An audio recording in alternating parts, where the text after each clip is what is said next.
to the Super Quick Brewery Bio Show on Great Beer Adventure. Today's episode is going to start with a story all about me and how I get extraordinarily nervous when I go out and meet new people. Don't worry, I overcome it, and I usually do just fine, except on occasion when I get a little too nervous and I forget to press record. So was the case when I interviewed... My name is Tim Bissell from Gneiss Brewing Company in Limerick, Maine. I went out to meet Tim at the brewery in Limerick, and we had a great interview, and I completely forgot to hit record. But luckily, Gneiss Brewing is filled with nice guys. He actually agreed to meet me right in town and record again.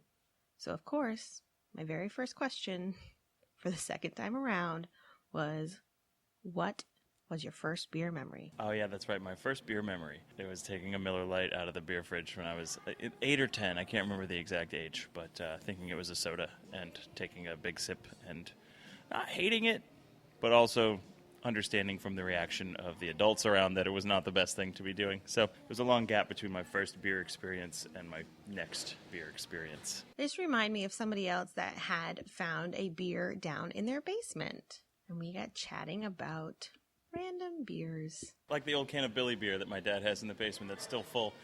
Thankfully, no one has drank that, and it probably wouldn't taste very good at all. It didn't taste good when it was fresh, so I can't imagine it's aged well. Once we got past Billy beers, which I have never even heard of, we started talking about the story of the brewery. The story of the brewery started with home brewing when we were in college up at UMaine Orono. I started home brewing because it looked like a fun hobby, and at the end of the day, you get to make beer, which is cool.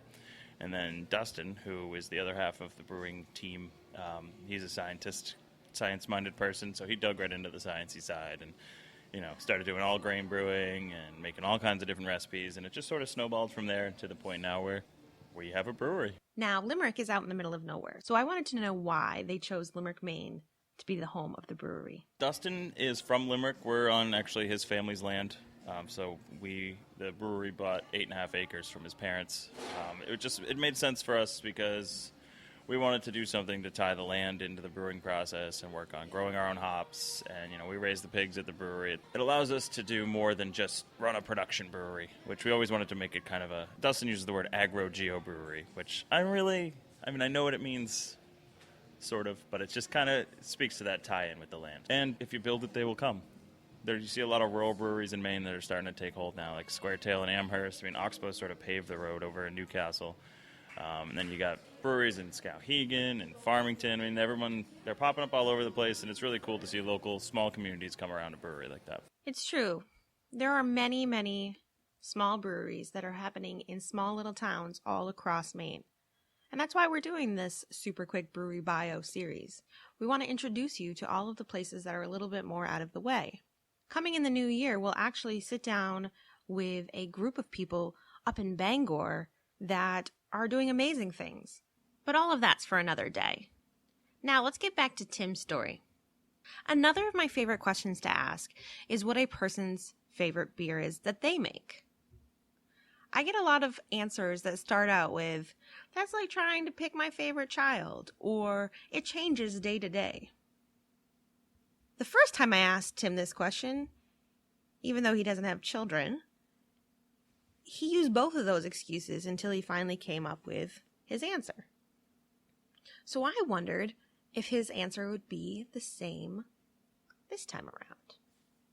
Did I answer Flowstone last time? Because that's definitely what I'm still going to say that. It's fresh in my mind. He did. He answered Flowstone last time.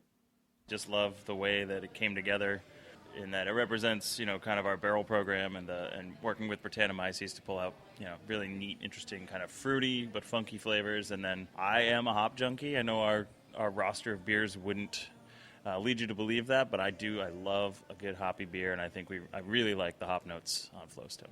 While I do believe that you should get out to Limerick, Maine as soon as possible, I know that it's not in everybody's plans to get out there this weekend. So I asked him what all of you should be trying so you can connect with them in some way. Out in the wild, what beer should people drink? Just grab a Hefeweizen. Drink a Hefeweizen, love a Hefeweizen. Take in the banana notes. Don't be afraid of the banana and the clove embrace them for what they are. Grab an import, get a Schneider or a Wein and Stefan, just any sort of German hef, pick one up, drink it, enjoy it, love it. Then come and see us and have some nice Weiss. But start with the imports, get a baseline flavor, try us out. And I get so many people that say, I don't like wheat beer. And you're closing yourself off to a whole category of delicious brews that I really think that if you find the one that speaks to you, you can really get into the Hefeweizen flavors. We actually went down a bunny hole and started talking about people who shut themselves off to beer in general and how often people will just swear off all beer without trying any of it. The biggest one we get is I don't like dark beer. And then they'll have our stout or especially our Dunkelweizen, which it's brownish in color, but it drinks super light. I think the moral of the story is just not to be afraid to try something new. You never know what flavors you're going to enjoy depending on how the brewery presents them to you. An IPA in one place is not going to taste the exact same as an IPA in another place. A Hefeweizen isn't going to taste exactly the same no matter where you are. So even if you've had a bad experience with one type of beer or beer in general, don't swear anything off. Always be up for a great adventure. And remember, stop being so judgy and just drink the beer already. He was just joking, but don't be. Be open. Try something new.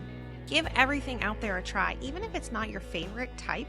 See what you like about it, what you don't like about it, because that's going to help you as you move through trying to decide what beer is your beer. Because I can guarantee that there is a beer out there for every drinker. Now, if you don't drink, I guess there's some alcohol-free stuff, but I've yet to taste a good one of those. If you want to learn more about Gneiss beer, head on over to our show notes at greatbeeradventure.com/019. Join us next week for another long-form version of Great Beer Adventure. The music in today's episode is brought to you by Old Etc. To learn more about them, head on over to greatbeeradventure.com/music. We have new things coming your way every Friday, and we can't wait to share them with you. Today's episode was edited, produced, and a lot by me, Amanda. Thanks for joining us. Go subscribe, and we will see you next time. Cheers!